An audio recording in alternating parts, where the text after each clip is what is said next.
First round of the 2016 state football playoffs as West Branch travels over to Iowa City, Regina here on Friday night. And Matt got here not exactly the way we wanted. It was an exciting game Friday night over here, taking on Clayton Ridge. Fortunately came up on the short end in overtime, but because of things that we had done throughout the season, we had enough points built up that we were still able to get in.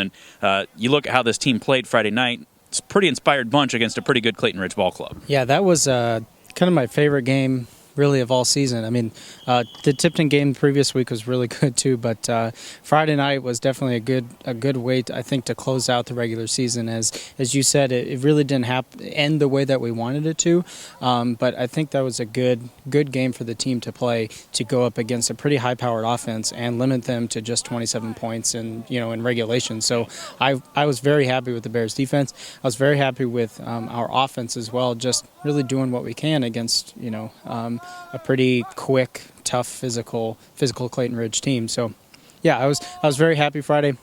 Yeah, we didn't, as we said, didn't end the way that we wanted it to, but thankfully we're in just because of, as you said, the work that we've done all season to beat the teams that we have beat by a pretty good number. So it was we're here.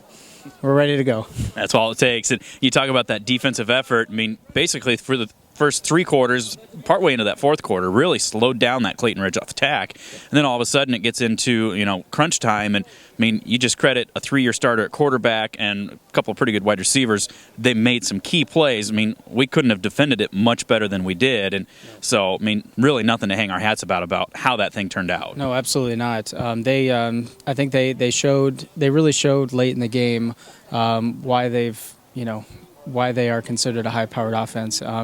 They were threading the needle on some passes. A lot. I mean, it was nuts. The windows they were fitting it into.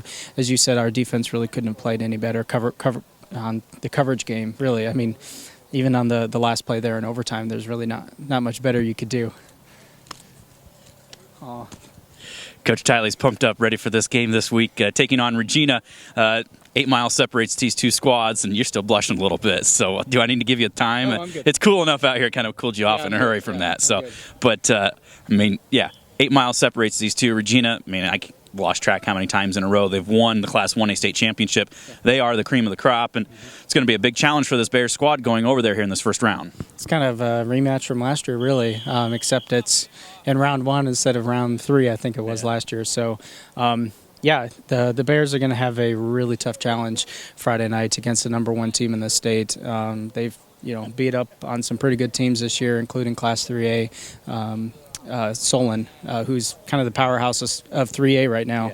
Yeah. They did lose to Xavier, but it was a pretty close game too. So, yeah, they've some big guys on that offensive line, defensive line as well.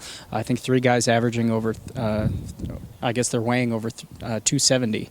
So they're going to be a force to be reckoned with, and our offensive line and our defensive lines are going to have to play extremely well Friday night and be physical and tough to stop. Kind of seems like a predominantly running Regina team.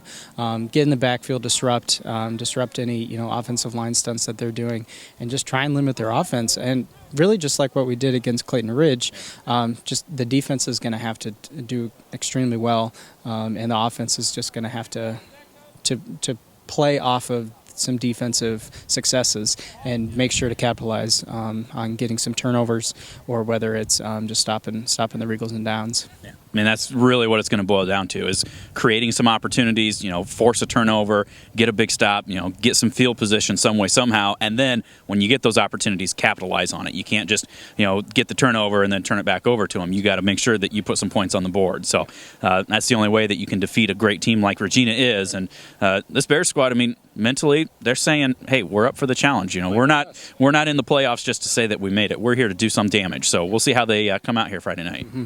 Yeah, it's going to be a good challenge. Kind of like similar to West Branch, they're running on a backup quarterback as well, Conlon, and I think he's replacing Rapp earlier in the year who got injured, and he's done pretty well with what he's been asked to do, both through the air and on the ground too. So they've got a pretty good offensive attack that we're going to have to really account for. Well, it's going to be an exciting one. It's a 7 o'clock start time over at Iowa City, Regina. plan on getting there early because it's going to be a packed house. If you cannot make it, join us for the Bearcast. We'll have the pregame at 6:30, kickoff at 7 o'clock from Iowa City Regina High School. We'll have it right here at westbranchfootball.com.